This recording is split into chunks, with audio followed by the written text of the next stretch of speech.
Assalamualaikum warahmatullahi wabarakatuh. Perkenalkan, nama saya Abdurrahman Azam dengan NIM 1301223137 dari kelas gabungan IF 46 gabungan 03 dan 04. Izinkan saya untuk menyampaikan materi tugas besar agama Islam berupa sumber hukum Islam. Sumber hukum Islam yang disepakati oleh jumhur ulama ada 4, yakni yang pertama ada Al-Quran, yang kedua ada hadis, yang ketiga ada ijtihad, dan yang terakhir ada qiyas. Poin pertama sumber hukum Islam ialah Al-Quran. Pengertian fungsi dan tujuan Al-Quran.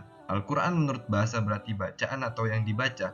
Menurut istilah, Al-Quran adalah wahyu Allah Subhanahu wa Ta'ala yang diturunkan kepada Nabi Muhammad SAW melalui perantara malaikat Jibril sebagai petunjuk bagi umat manusia. Dalilnya, Allah berfirman di Al-Quran surat An-Nisa ayat 59. Bismillahirrahmanirrahim. Ya ayyuhalladzina amanu ati'ullaha wa ati'ur rasula wa ulil amri minkum fa in tanaza'tum fi syai'in farudduhu ilallahi war rasuli in kuntum tu'minuna billahi wal yawmil akhir dzalika khairun wa ahsanu ta'wila.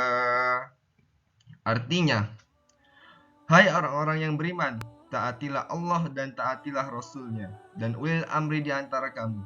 Kemudian, jika kamu berkenan pendapat tentang sesuatu, maka kembalikanlah ia kepada Allah, Al-Quran, dan Rasul, sunnahnya.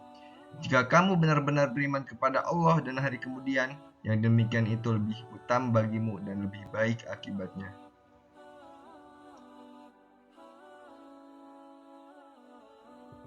Poin kedua dari hukum Islam ialah hadis. Pengertian hadis.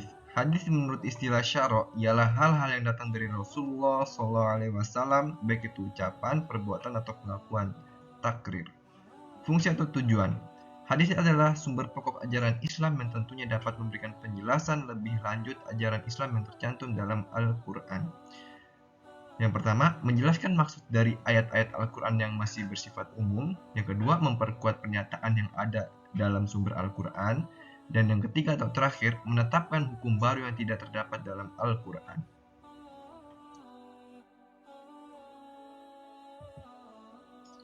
Selanjutnya saya akan menyampaikan bagian-bagian hadis. Yang pertama, sanad. Sanad adalah seseorang yang menyampaikan dari Nabi Muhammad SAW hingga bisa sampai kepada umat yang sekarang. Yang kedua, ada matan. Matan adalah isi dari sebuah hadis yang disampaikan oleh Nabi Muhammad SAW. Dan yang ketiga atau terakhir, ada perawi, yaitu orang yang telah meriwayatkan sebuah hadis. Selanjutnya, kualitas atau tingkatan hadis. Kualitas atau tingkatan hadis pada klasifikasi ini terbagi menjadi 4 tingkat, yakni sahih, tingkat tertinggi, dan yang kedua hasan, serta yang ketiga dhaif atau lemah, dan yang terakhir maudhu yang tidak bisa dijadikan rujukan sama sekali. Kita hanya bisa mengambil sahih dan hasan sebagai rujukan hukum, tapi tidak dengan dhaif dan maudhu.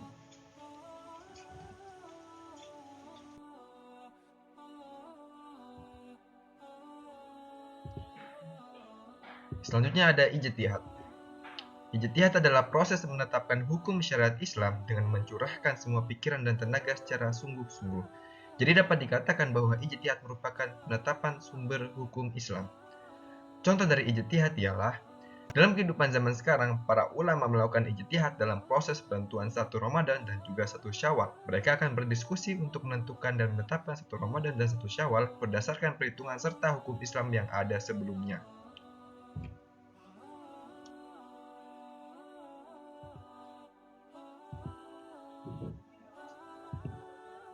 Selanjutnya, syarat mujtahid atau orang yang berijtihad. Yang pertama, menguasai ilmu bahasa Arab karena Al-Quran berbahasa Arab dan As-Sunnah diucapkan oleh Nabi berbahasa Arab. Dan juga banyak kitab-kitab yang berbahasa Arab. Oleh karena itu, seorang mujtahid wajib menguasai bahasa Arab dan paham sekali. Dan yang kedua, mengetahui tentang Al-Quran dan ahli fikih. Yang ketiga, mengetahui tentang As-Sunnah.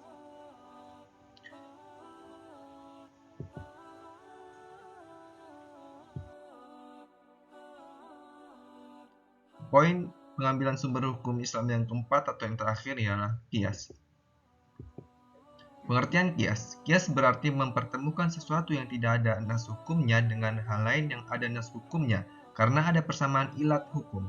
Dengan demikian, qiyas merupakan penerapan hukum analogis terhadap hukum suatu yang serupa karena prinsip persamaan ilat akan melahirkan hukum yang sama pula. Contoh dari qiyas. Menentukan hukum halal haram dari narkotika. Seperti yang kita ketahui, narkotika tidak disebutkan dalam Al-Quran dan Al-Hadis.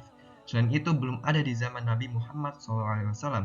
Namun, dapat kita kiaskan dengan hukum khomer, yaitu haram dan merusak tubuh. Karena Islam melarang merusak tubuh dan juga melarang minum khomer. Ada persamaan antara narkotika dan khomer dan merusak tubuh. Karena narkotika termasuk perbuatan yang merusak tubuh, jadi Islam mengharamkan narkotika. Selain tidak ada manfaatnya, ia juga dapat merusak tubuh.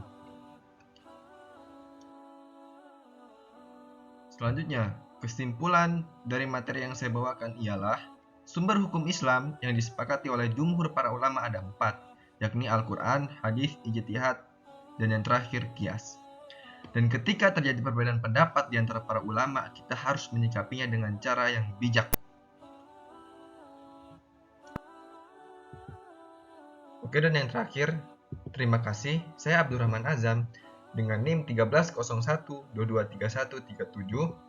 Mohon maaf apabila ada salah kata. Sekian. Wassalamualaikum warahmatullahi wabarakatuh.